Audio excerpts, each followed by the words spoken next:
Een zalige lach om haar rozenrode mond, gewekt door het eerste morgenrood.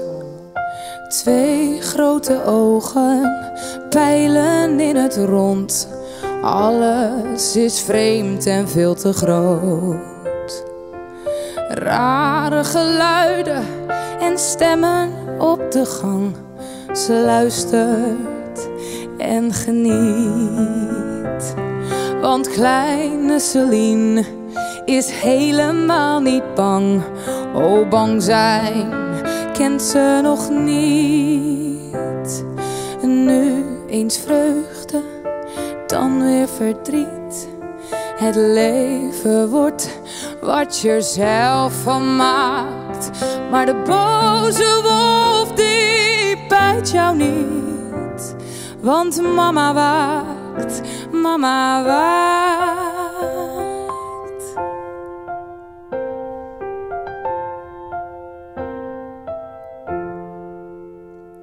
Celine is nu groot, Celine moet nu naar school.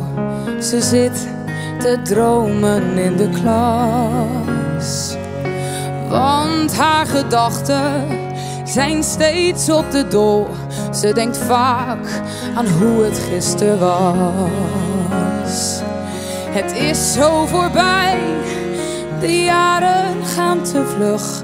En alles heeft een tijd. Straks wordt ze vrouw, ze kan niet meer terug. Haar onschuld, die raakt ze kwijt. Nu eens vreugde, dan weer verdriet.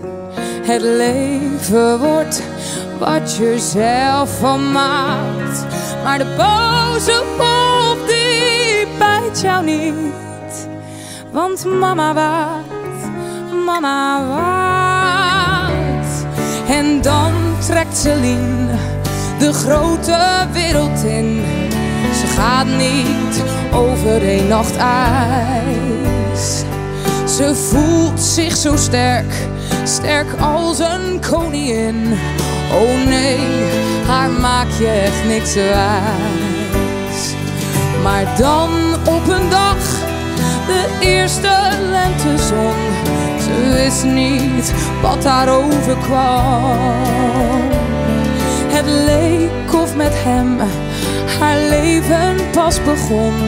Haar hart stond in vuur en vlam. Nu eens vreugde, dan weer verdriet. Het leven wordt wat je er zelf van maakt. Maar de boze wolf die bijt jou niet. Want mama waakt, mama waakt.